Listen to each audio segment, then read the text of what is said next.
I'm going to talk to you predominantly about policies a little bit.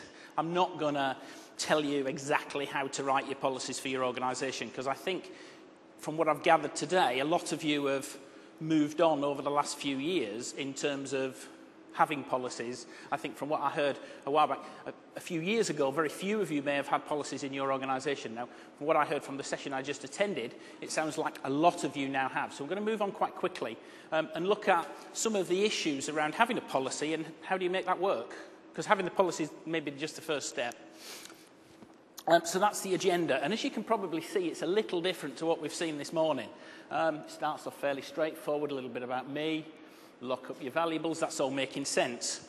Right, tell, enforce, well, that's obviously aimed at the policy side of things. Then it starts getting a little odd. Beware the user, I suppose, yeah, that's fairly reasonable. But Emily and kangaroos doesn't really explain very much, does it? All will become very clear as I go through the session. That's me, that's my official title. You need an extension to the business card to fit it on almost. It's rather long. I don't know whether any of you have looked in the little book and the picture of me, you know, the little write-up about me. It's a pretty bad picture. However, that's even worse, yeah? I joined British Airways nearly 30 years ago, almost 30 years. And I joined as an apprentice aircraft engineer, and I spent a lot of time fixing aeroplanes for a living. And today, I'm somehow regarded as an information security expert. I've been in the information security arena for about 6 years. And when I joined, the guy I immediately worked for kept coming out with the same old line, which was very blank. The slide shouldn't have done that, but the line went along the line of, information security is for those who found accountancy too exciting. And he said that relentlessly. Now, I think we are here today and we will find that the reality is it's quite different. I think information security is a very interesting area. But this is where the session is going to get quite interactive, because so far you've been listening to people talk. Now I'm going to ask you a few questions. You get your home PC stolen, okay? It happens. Someone comes into your home, they take your home PC. When they go down to the pub to sell it, how much are they going to get for that PC? So I want a show of hands. How many of you think the first one, A? So a second-hand PC in the pub, show of hands, yeah. PCs today, you can buy a laptop for under 300 quid, yeah? They're pretty cheap. They're a commodity, they're not very expensive. How many of you think you've got a really good PC at home and think it might be worth £500 on the second-hand market? Oh, there's a few, yeah. You've got a really good one, really nice, yeah, I'm sure you have. And how many of you think your home PC would fetch £5,000 down the pub? Good. None of you.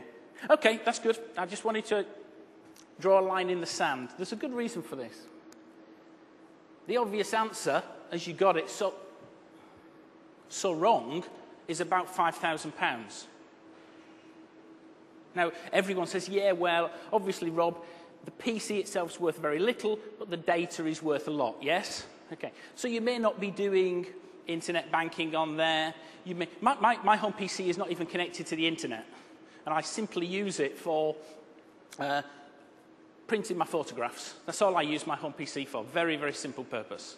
Yet I still think my home PC would be worth about £5,000, even though I don't have any banking details on it. There's no personal details on it. It's very dark, but you're still looking blank. Okay, I'm going to leave that slide. I want to move on, and I'll come back to that later if you don't mind. If that's okay, I'm going to now talk about policies. This is going to be real quick. It's not going to take long. There you go. Simple, really. You need to write policies, tell people what they are in their language, and enforce them.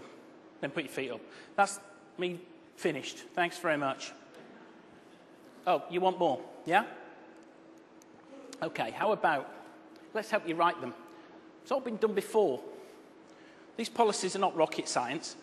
You can get on the internet and you can have a look at ISO 27001. It's basically a set of standards From that, you can glean a fairly reasonable set of policies for your information, business, etc.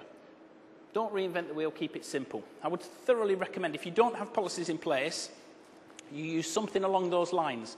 There's a variety of organisations out there who will basically supply you a set for free. I think they will need modifying for your business, but that will not take you long. I think that's a fairly easy job.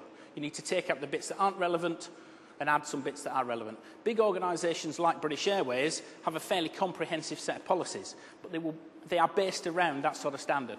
Yeah? This isn't rocket science. That's what I used to do.